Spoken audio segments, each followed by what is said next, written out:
Hello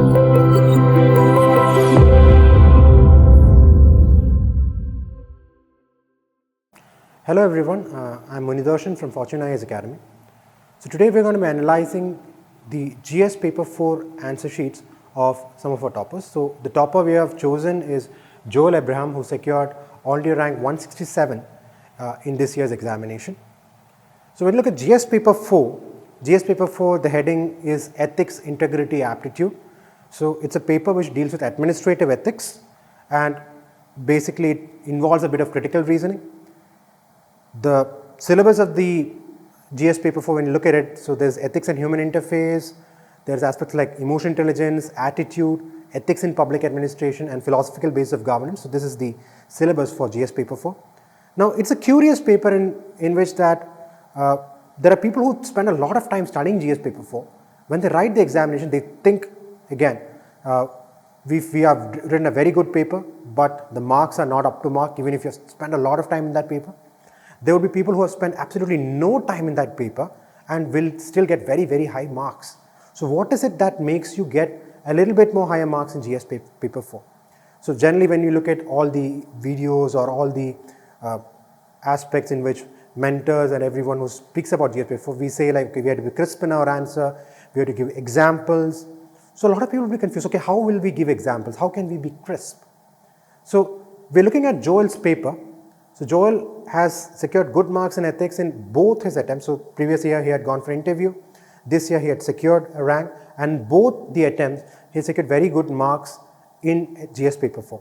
So let's look at how Joel has approached his answers in GS paper 4. Specifically we are looking at the part A answers because we feel they are critical in getting you the absolute top marks in GS paper 4. So let's look at Joel's answers now. So these answers we have taken it from the mains test series which Fortune IAS has conducted last year, which Joel had written. So let's look at this question. What do you understand by conflict of interest? How does one resolve a conflict of interest in administration? So it's a 150 word question. Critically it's a 150 word question, 10 marks. These are the type of questions you get in GS paper 4. Short, and the time which you get to answer a question in GS paper 4 is very little, because compared to other papers you have to write a little bit more when we also consider the case studies in GS paper 4. So how do you write this answer? And this is a topic, this is a question, conflict of interest has taken specifically because in the last 8 to 9 years paper, this question has repeated at least 3 times. So a person who's writing this should know that almost every aspirant is prepared for this. So how will I make my answer stand out, look better, and probably get that half mark or 1 mark extra than the other aspirant? So let's see what Joel has done here. So what do you understand by conflict of interest? How do you resolve conflict of interest? And you have to address all this in 150 words. Again, as I said, you have to define it. What we talk about examples, we have to put in examples here as well. So how is he putting the examples? Let's look at that. So in the introduction itself, he defines it. So what is conflict of interest? Straight away comes up in the introduction part itself. No wastage of space, no wastage of words, straight away. Conflict of interest arises when there is an actual or apparent conflict between a public duty or a public interest of a public servant. So straight away definition, and he gives an example. Okay. And this is actually an actual example. So when we look at examples, we always encourage our aspirants to look up to actual examples. There are certain sources for it. For example, we have websites like The Better India. There are some videos by Brute also which you can use as case studies here, and generally newspaper or the stories which comes out. So you have to relate that to the topic as well. So the example he is given it is for a person who was reprimanded by the Supreme Court for holding positions in Tamil Nadu Cricket Association and also in the Chennai Super Kings IPL team simultaneously. So Rupa Gurunath was reprimanded by the Supreme Court for that. So that is his example for conflict of interest. So the person who's holding a position in the public body, which is Tamil Nadu Cricket Association, also holding a position with a private IPL team. So that is a conflict of interest. So very relevant conflict of interest. So CSK won the IPL trophy yesterday. So that is also current affairs in that way as well. And again, see, sometimes an example like this, it's cricket. everyone in India, almost everyone in India likes cricket. Everyone is interested in some way in cricket. So an example like this would most probably make the examiner interested in that. Because you're suddenly seeing you're going through truckloads of papers, people who have written about all kinds of things, about all kinds of bureaucratic stuff. It'll be boring. And suddenly someone has written about cricket. It suddenly becomes interesting. Then there is another thing, Office of Profit allegations against Sonia Gandhi, which is very famous in 2005, which led to the amendment of the Office of Profit Act. Then he has also given another aspect, reasons for conflict of interest.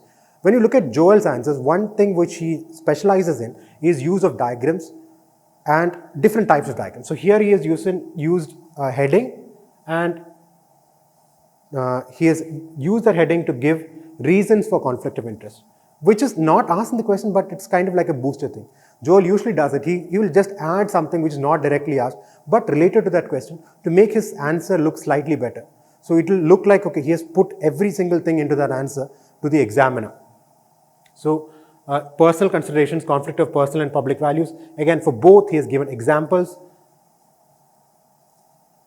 And the second part of the question is in the second page, ways to resolve. Publication of interest, an example for that.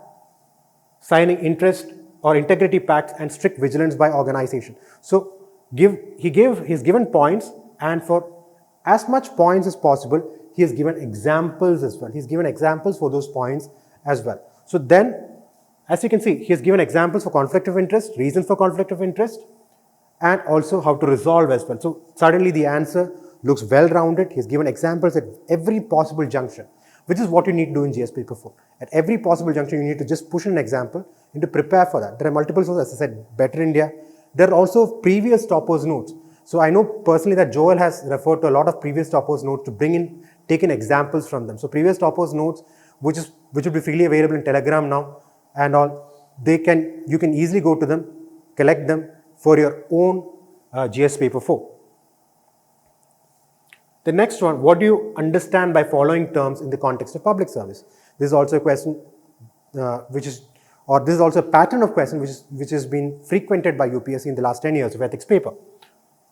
So here we have words like integrity, perseverance, spirit of service, commitment, courage of conviction.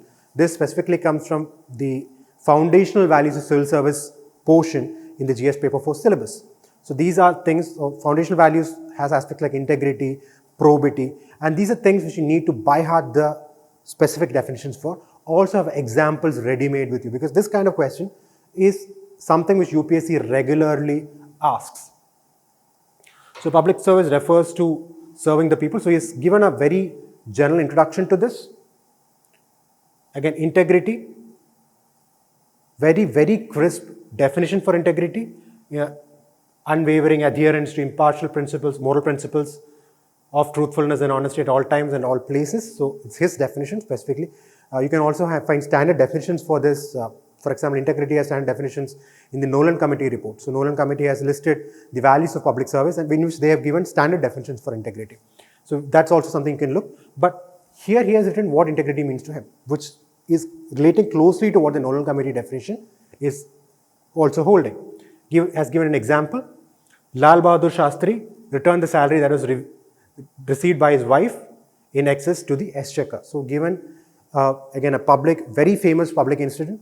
So LBS Lal Bahadur Shastri is a person, you can have multiple examples in his life for integrity. So one is this, the other one is resigning as a railway minister following a railway crash. Okay, so look into these examples in the lives of important personalities. That's also part of the ethics syllabus, by the way, which you can also bring in as example here. Second example is that of M. Vishvesharaya. So two very famous examples, perseverance, he's given example of Gandhiji. Spirit of service, he has written the example of Smita Sabharwal, who is very famous, and also about Armstrong Palme. So both of them are famous civil servants. Armstrong Palme was a person who was behind the People's Road in Manipur. Extremely famous example, especially probably not in the immediate current affairs, but in the last couple of years when he was writing, it was big news. So, and probably you know it as well. So there again, civil service example, public service example, and also examples from other aspects like cricket, which he has brought in. So examples, when you look at Joel's examples, they're very varied. They make his answers seem a little bit more interesting. Commitment, again, courage of conviction. So you can see, again, he has written about Ashok Khemka in Courage of Conviction, Winston Churchill as well. Okay. So such values can be, and he's given a very general conclusion, and he has added something from the Second Administrative Reforms Commission. So he's concluded it with something from the Second Administrative Reforms Commission. So Second Administrative Reforms Commission reports are available online. There are few people who still think, is it worthwhile? But when we look at the ethics paper, it's very worthwhile.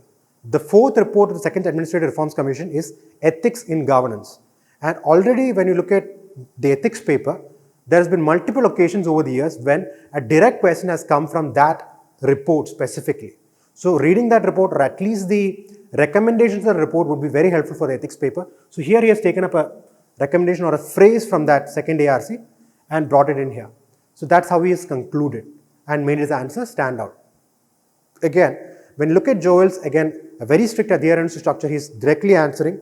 And something he has done every now and then is, he tries to sneak in, when he gets a little bit of space, a little bit of freedom with words, he tries to sneak in another topic or another aspect linked to the question, which may not be there in the actual stuff, or may not be directly related by the question, but related to the topic asked in the question, which we saw in the first question. So he had given the reasons for conflict of interest, just to add to it. So it looks a complete answer, which makes the answer look a little bit more complete. But when we read the question, we may not feel that that part may be there, but he's added that. And he's given examples. And bringing in examples for ethics, he has done a thorough research. He has brought in aspects from different aspects of life, whether it comes from cricket, lives of important statesmen like Lal Bahadur Shastri, or aspects of civil servants. Especially for civil servants, the betterindia.com is a very good source for the civil or the various activities of civil servants over the years, and also newspapers and the news which comes in newspapers, or the various initiatives taken by civil servants, is also a good source. So focus on the specific definitions, give good examples or research for your examples from various things. If you can't get your example from newspaper or Better India, look for other toppers notes, previous toppers notes, which they might have published in Telegram or even online randomly, and look for the examples they have taken, add them to your answer. So these are some of the strategies you can use to make your GS paper answer look better, just like Joel's. So hopefully we helped you out in that. All the best for the mains. Take care.